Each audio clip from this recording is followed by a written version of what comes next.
One summer night, a few months after my marriage, I was seated by my own hearth, smoking a last pipe and nodding over a novel, for my day's work had been an exhausting one. My wife had already gone upstairs, and the sound of the locking of the hall door some time before told me that the servants had also retired. I had risen from my seat and was knocking out the ashes of my pipe, when I suddenly heard the clang of the bell. I looked at the clock. It was 12:15. This could not be a visitor at so late an hour. A patient, evidently, and possibly an all-night sitting. With a wry face I went out into the hall and opened the door.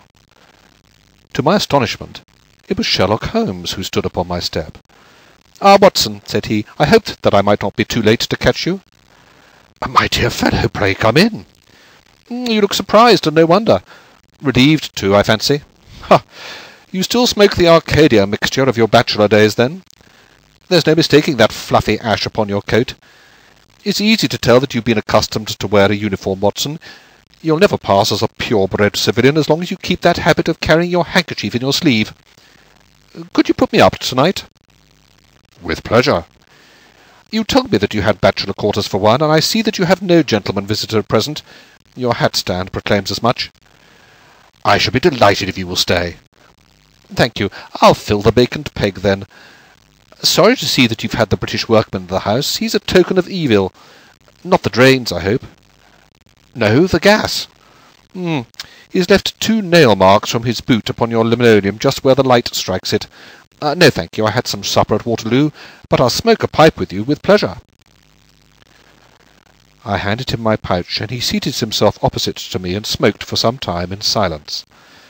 I was well aware that nothing but business of importance would have brought him to me at such an hour, so I waited patiently until he should come round to it. "I see that you are professionally rather busy just now," said he, glancing very keenly across at me. "Yes, I've had a busy day," I answered.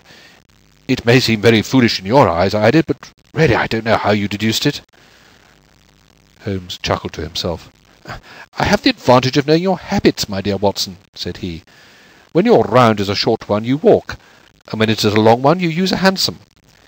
As I perceive that your boots, although used, are by no means dirty, I cannot doubt that you are at present busy enough to justify the hansom." "Excellent!" I cried. "Elementary," said he. "It is one of those instances where the reasoner can produce an effect which seems remarkable to his neighbour, because the latter has missed the one little point which is the basis of the deduction. The same may be said, my dear fellow, for the effect of some of these little sketches of yours, which is entirely meretricious, depending as it does upon your retaining in your own hand some factors in the problem which are never imparted to the reader. Now at present I am in the position of these same readers, for I hold in this hand several threads of one of the strangest cases which ever perplexed a man's brain, and yet I lack the 1 or 2 which are needful to complete my theory. But I'll have them, Watson, I'll have them." His eyes kindled, and a slight flush sprang into his thin cheeks. For an instant the veil had lifted upon his keen, intense nature, but for an instant only.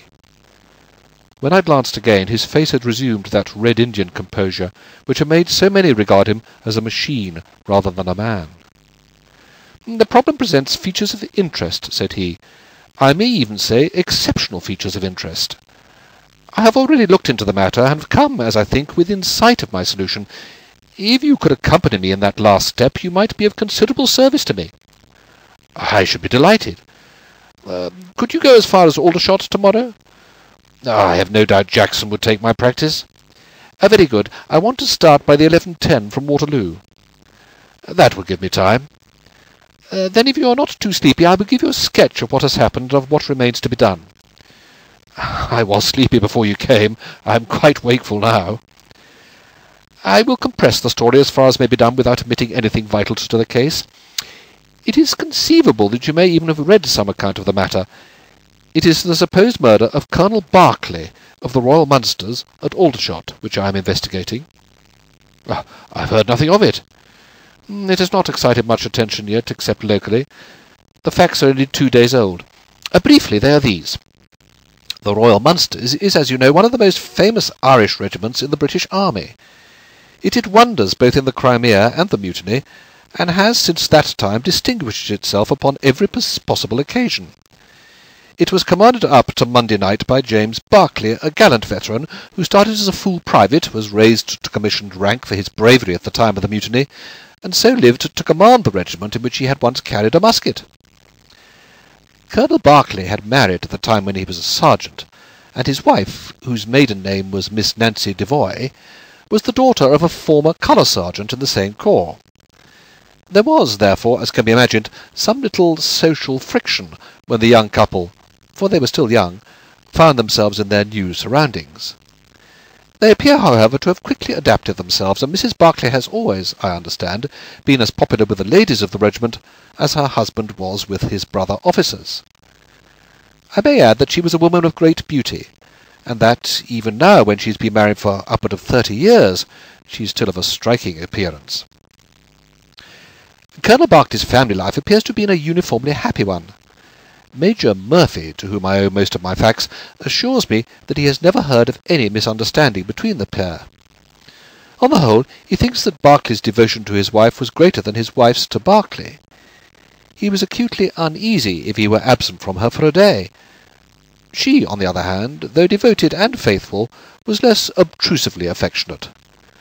But they were regarded in the regiment as the very model of a middle-aged couple.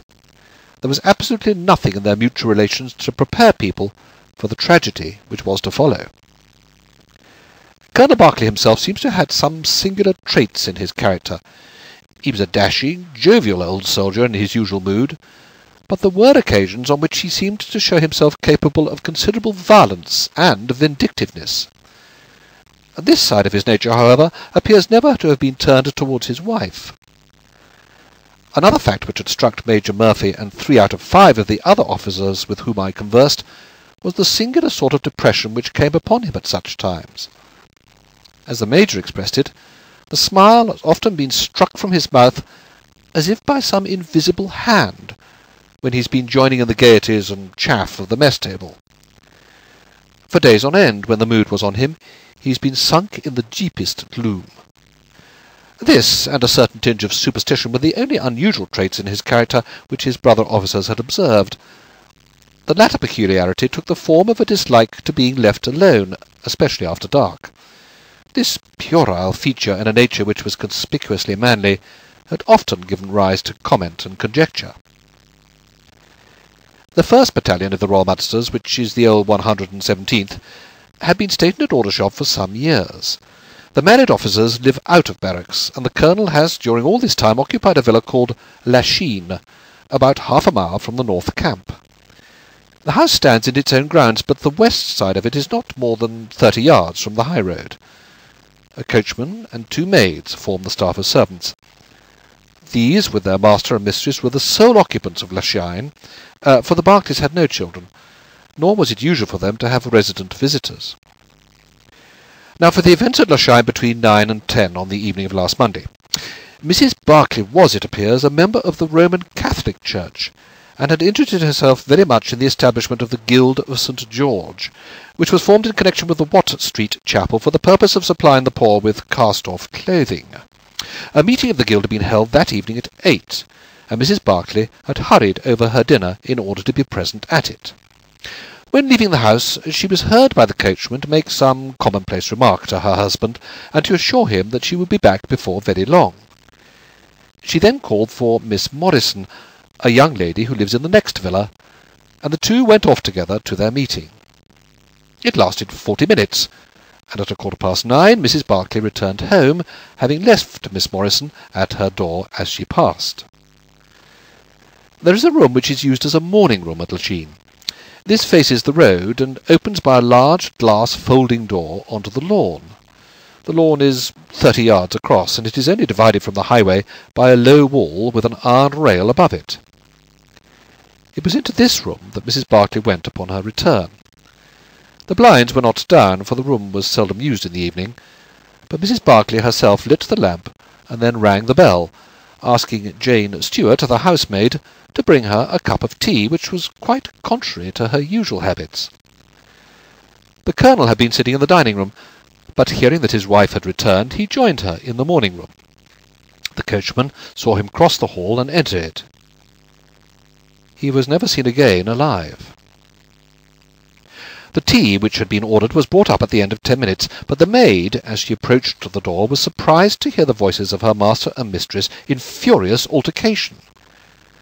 She knocked without receiving any answer, and even turned the handle, but only to find that the door was locked upon the inside. Naturally enough, she ran down to tell the cook, and the two women with the coachman came up into the hall and listened to the dispute, which was still raging. They all agreed that only two voices were to be heard, those of Berkeley and of his wife. Berkeley's remarks were subdued and abrupt, so that none of them were audible to the listeners. The ladies, on the other hand, were most bitter, and when she raised her voice could be plainly heard.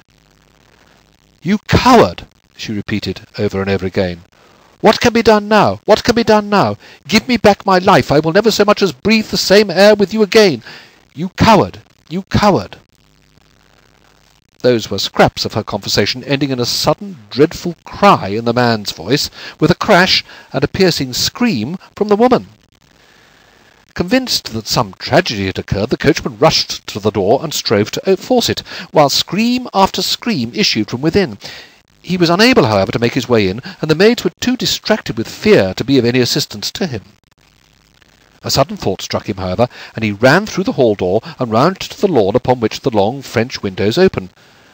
One side of the window was open, which I understand was quite usual in the summer-time, and he passed without difficulty into the room. His mistress had ceased to scream, and was stretched insensible upon a couch, while with his feet tilted over the side of an arm-chair and his head upon the ground near the corner of the fender, was lying the unfortunate soldier stone dead in a pool of his own blood. Naturally, the coachman's first thought, on finding that he could do nothing for his master, was to open the door. But here an unexpected and singular difficulty presented itself. The key was not on the inner side of the door, nor could he find it anywhere in the room.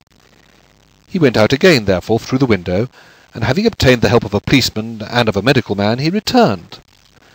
The lady, against whom naturally the strongest suspicion rested, was removed to her room, still in a state of insensibility. The colonel's body was then placed upon the sofa, and a careful examination made of the scene of the tragedy. The injury from which the unfortunate veteran was suffering was found to be a jagged cut some 2 inches long at the back part of his head, which had evidently been caused by a violent blow from a blunt weapon. Nor was it difficult to guess what that weapon may have been. Upon the floor, close to the body, was lying a singular club of hard carved wood with a bone handle. The colonel possessed a varied collection of weapons brought from the different countries in which he had fought, and it is conjectured by the police that this club was among his trophies. The servants deny having seen it before, but among the numerous curiosities in the house it is possible that it may have been overlooked.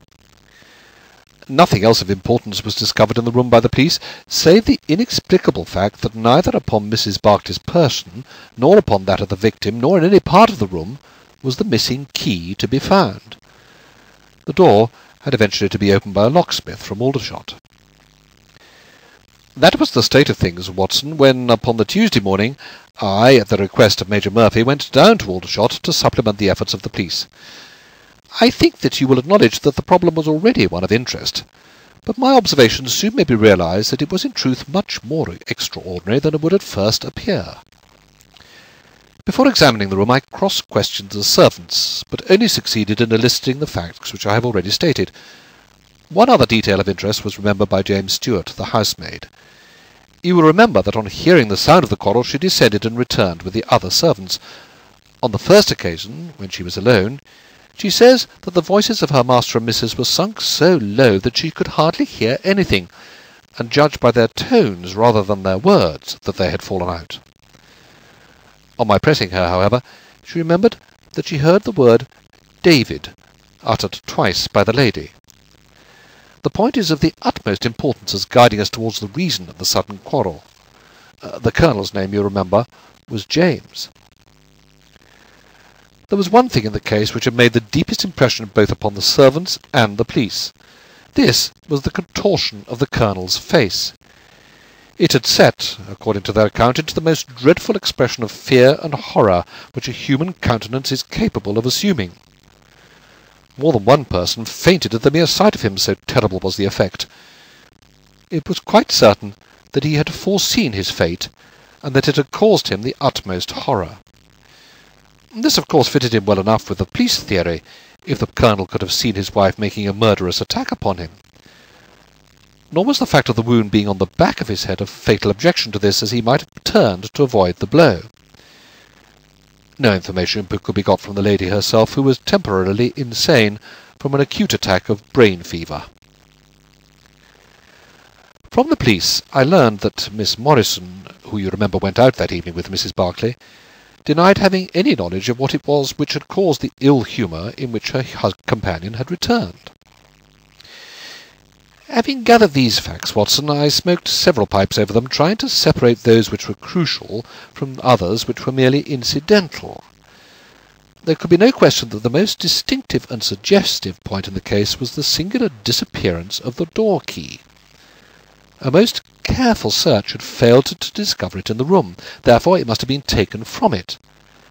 But neither the Colonel nor the Colonel's wife could have taken it. That was perfectly clear.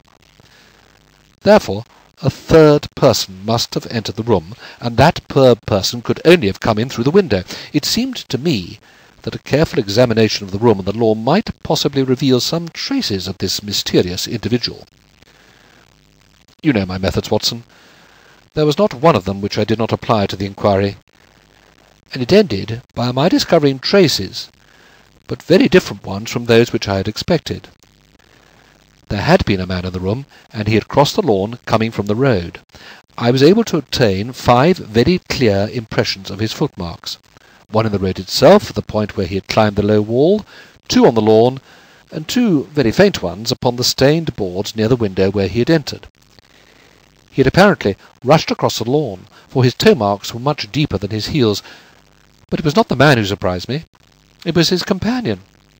His companion? Holmes pulled a large sheet of tissue paper out of his pocket and carefully unfolded it upon his knee. "What do you make of that?" he asked.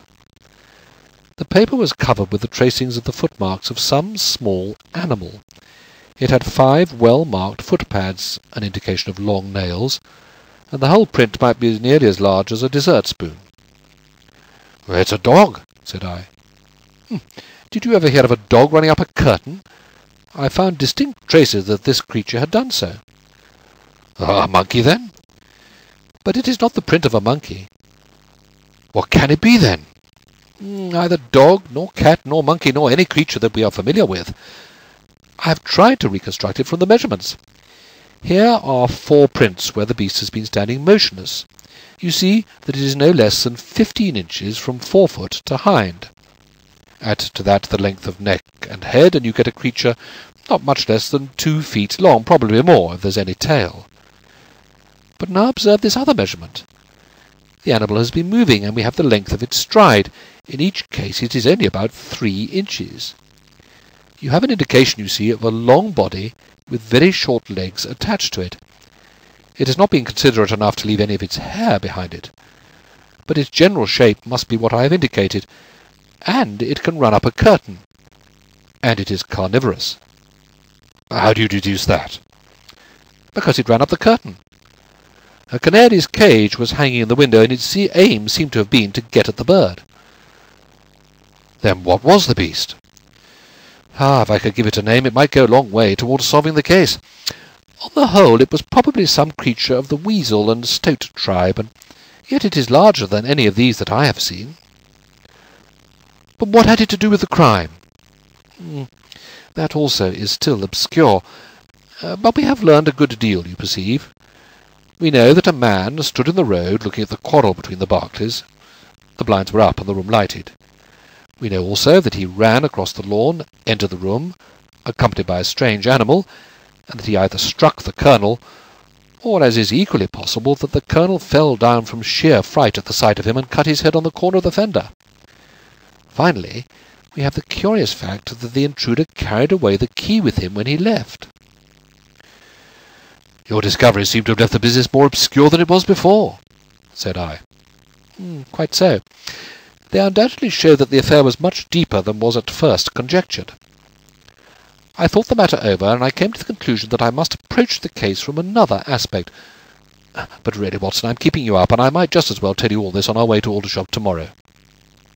"Thank you. You've gone rather too far to stop." It is quite certain that when Mrs. Barclay left the house at 7:30, she was on good terms with her husband. She was never, as I think I've said, ostentatiously affectionate, but she was heard by the coachman chatting with the Colonel in a friendly fashion. Now, it was equally certain that immediately on her return she had gone to the room in which she was least likely to see her husband, had flown to tea as an agitated woman will, and finally, on his coming in to her, had broken into violent recriminations. Therefore, something had occurred between 7:30 and 9 o'clock which had completely altered her feelings towards him. But Miss Morrison had been with her during the whole of that hour and a half. It was absolutely certain, therefore, in spite of her denial, that she must know something of the matter. My first conjecture was that possibly there had been some passages between this young lady and the old soldier, which the former had now confessed to the wife. That would account for the angry return, and also for the girl's denial that anything had occurred. Nor would it be entirely incompatible with most of the words overheard. But there was the reference to David, and there was the known affection of the Colonel for his wife to weigh against it, to say nothing of the tragic intrusion of this other man, which might of course be entirely disconnected with what had gone before. It was not easy to pick one's steps, but on the whole I was inclined to dismiss the idea that there had been anything between the Colonel and Miss Morrison, but more than ever convinced that the young lady held the clue as to what it was which had turned Mrs. Barclay to hatred of her husband. I took the obvious course, therefore, of calling upon Miss M., of explaining to her that I was perfectly certain that she held the facts in her possession, and of assuring her that her friend, Mrs. Barclay, might find herself in the dock upon a capital charge unless the matter were cleared up. Miss Morrison is a little ethereal slip of a girl, with timid eyes and blonde hair, but I found her by no means wanting in shrewdness and common sense. She sat thinking for some time after I had spoken, and then, turning to me with a brisk air of resolution, she broke into a remarkable statement, which I will condense for your benefit. "I promised my friend that I would say nothing of the matter, and a promise is a promise," she said. "But if I can really help her when so serious a charge is laid against her, and when her own mouth, poor darling, is closed by illness, then I think I am absolved from my promise. I will tell you exactly what happened upon Monday evening. We were returning from the Watt Street Mission about 8:45 o'clock. On our way we had to pass through Hudson Street, which is a very quiet thoroughfare. There is only one lamp in it upon the left-hand side, and as we approached this lamp, I saw a man coming towards us with his back very bent, and something like a box slung over one of his shoulders.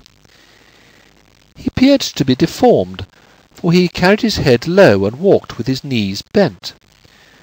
We were passing him when he raised his face to look at us in the circle of light thrown by the lamp, and as he did so, he stopped and screamed out in a dreadful voice, 'My God, it's Nancy!'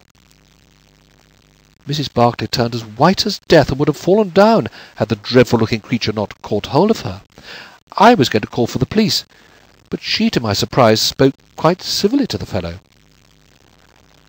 'I thought you had been dead this 30 years, Henry,' said she in a shaking voice.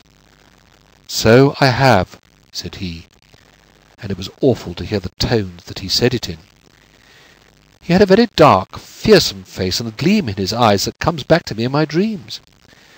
His hair and whiskers were shot with grey, and his face was all crinkled and puckered like a withered apple. "Just walk on a little way, dear," said Mrs. Barclay. I want to have a word with this man. There's nothing to be afraid of."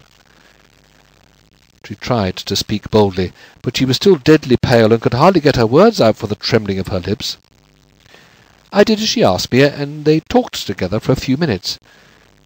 Then she came down the street with her eyes blazing, and I saw the crippled wretch standing by the lamp-post and shaking his clenched fists in the air as if he were mad with rage. She never said a word until we were at the door here, when she took him by the hand and begged me to tell no one what had happened. "It's an old acquaintance of mine who has come down in the world," said she. When I promised her I would say nothing, she kissed me, and I have never seen her since. I have told you now the whole truth, and if I withheld it from the police, it is because I did not realize the danger in which my dear friend stood. I know that it can only be to her advantage that everything should be known." That was her statement, Watson, and to me, as you can imagine, it was like a light on a dark night. Everything which had been disconnected before began at once to assume its true place, and I had a shadowy presentiment of the whole sequence of events. My next step obviously was to find the man who had produced such a remarkable impression upon Mrs. Berkeley. If he was still in Aldershot, it should not be a very difficult matter. There are not such a very great number of civilians, and a deformed man was sure to have attracted attention. I spent a day in the search, and by evening, this very evening, Watson, I had run him down. The man's name is Henry Wood, and he lives in lodgings in this same street in which the ladies met him. He's only been 5 days in the place. In the character of a registration agent, I had a most interesting gossip with his landlady. The man is by trade a conjurer and a performer, going round the canteens after nightfall and giving a little entertainment at each. He carries some creature about with him in that box, about which the landlady seemed to be in considerable trepidation, for she had never seen an animal like it. He uses it in some of his tricks, according to her account. So much the woman was able to tell me, and also that it was a wonder the man lived, seeing how twisted he was, and that he spoke in a strange tongue sometimes, and that for the last 2 nights she had heard him groaning and weeping in his bedroom. He was all right as far as money went, but in his deposit he had given her what looked like a bad florin. She showed it to me, Watson, and it was an Indian rupee.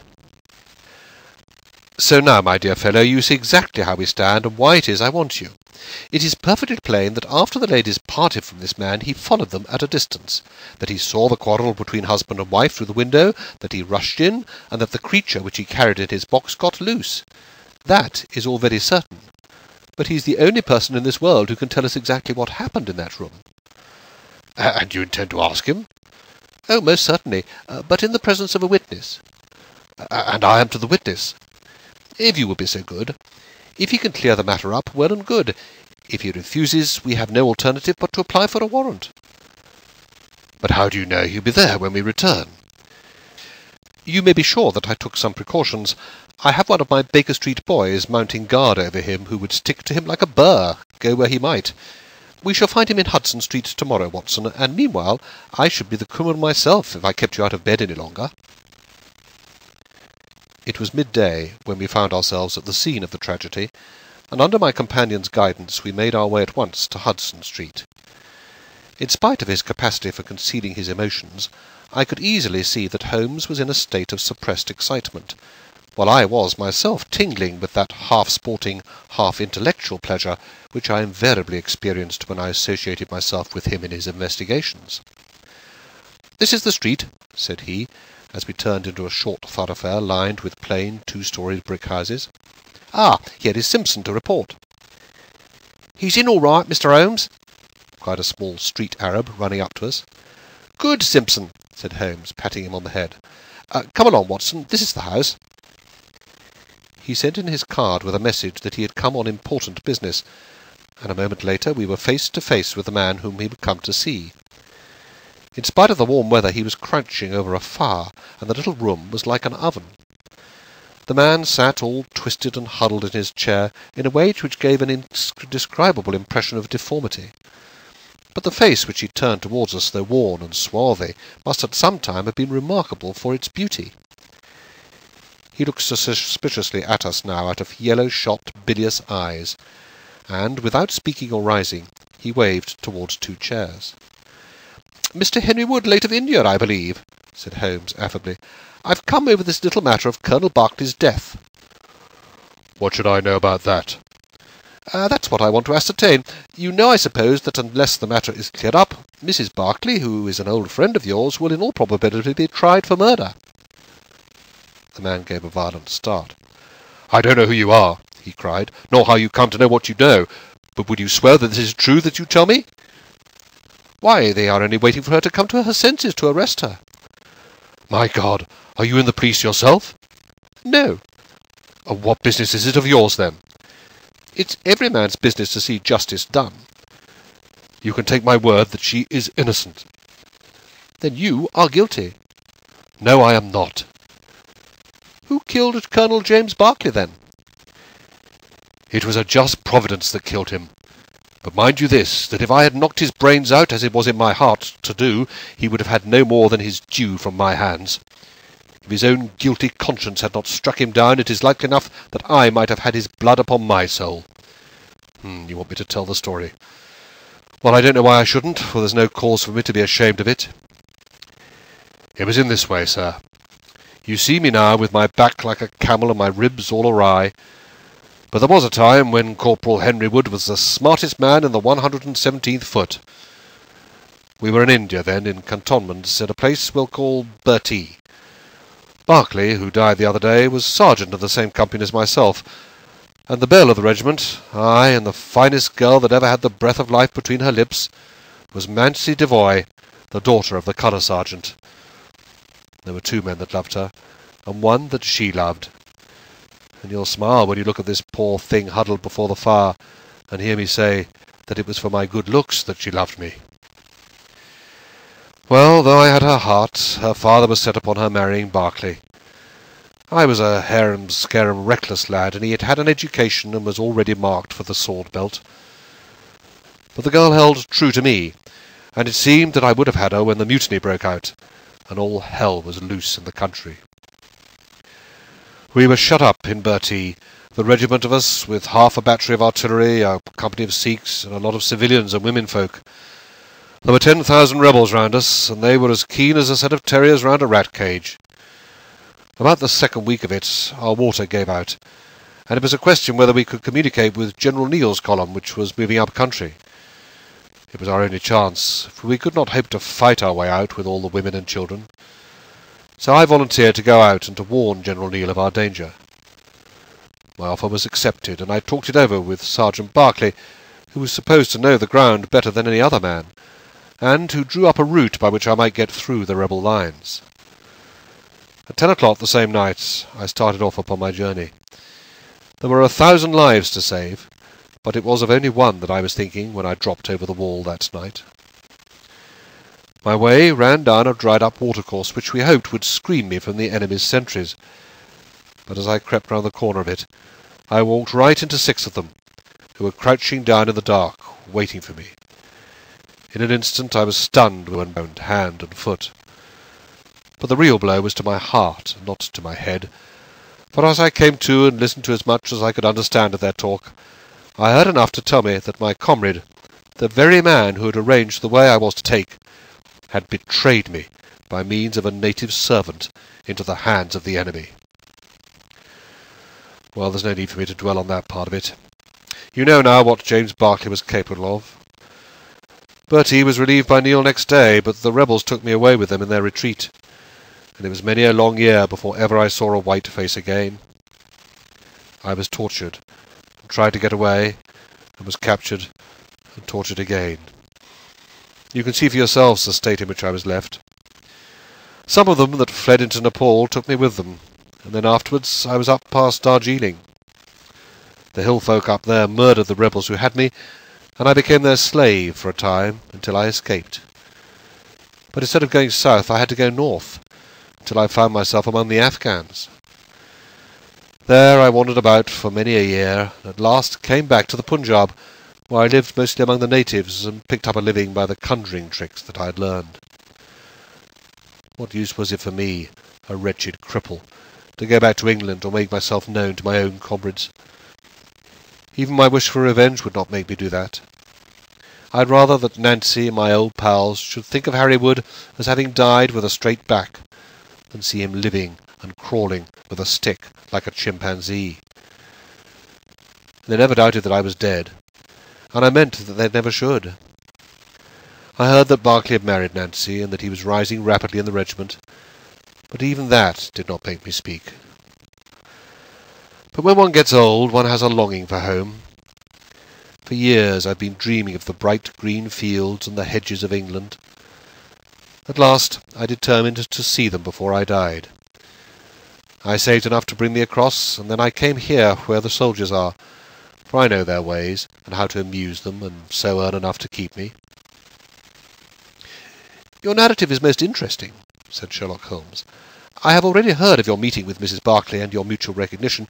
You then, as I understand, followed her home, and saw through the window an altercation between her husband and her, in which she doubtless cast his conduct to you in his teeth. Your own feelings overcame you, and you ran across the lawn and broke in upon them." "I did, sir, and at the sight of me he looked as if I'd never seen a man look before, and over he went with his head on the fender. But he was dead before he fell. I read death on his face as plain as I can read that text over the fire. The bare sight of me was like a bullet through his guilty heart." "And then?" "Then Nancy fainted, and I caught up the key of the door from her hand, intending to unlock it and get help. But as I was doing it, it seemed to me better to leave it alone and get away, for the thing might look black against me, and anyway, my secret would be out if I were taken. In my haste, I thrust the key into my pocket and dropped my stick while I was chasing Teddy, who had run up his curtain. When I got him into his box, from which he had slipped, I was off as fast as I could run." "Who's Teddy?" asked Holmes. The man leaned over and pulled up the front of a kind of hutch in the corner. In an instant out there slipped a beautiful reddish-brown creature, thin and lithe, with the legs of a stoat, a long, thin nose, and a pair of the finest red eyes that ever I saw in an animal's head. "It's a mongoose!" I cried. "Well, some call them that, and some call them ichneumon," said the man. "Snake-catcher is what I call them, and Teddy is amazing quick on cobras. I have one here without the fangs, and Teddy catches it every night to please the folk in the canteen." "Any other point, sir?" "Well, we may have to apply to you again if Mrs. Barclay should prove to be in serious trouble." "In that case, of course, I'd come forward." "But if not, there is no object in raking up this scandal against a dead man, foully as he has acted. You have at least the satisfaction of knowing that for 30 years of his life his conscience bitterly reproached him for his wicked deed. Ah, there goes Major Murphy on the other side of the street. Good-bye, Wood. I want to learn if anything has happened since yesterday." We were in time to overtake the Major before he reached the corner. "Ah, Holmes," he said, "I suppose you've heard that all this fuss has come to nothing." "What then?" "The inquest is just over. The medical evidence shows conclusively that death was due to apoplexy. You see, it was quite a simple case after all." "Oh, remarkably superficial," said Holmes, smiling. "Come, Watson, I don't think we shall be wanted in Aldershot any more." "There's one thing," said I, as we walked down to the station. "If the husband's name was James and the other was Henry, what was this talk about David?" "That one word, my dear Watson, should have told me the whole story had I been the ideal reasoner which you are so fond of depicting. It was evidently a term of reproach." "Of reproach?" "Yes. David strayed a little occasionally, you know, and on one occasion in the same direction as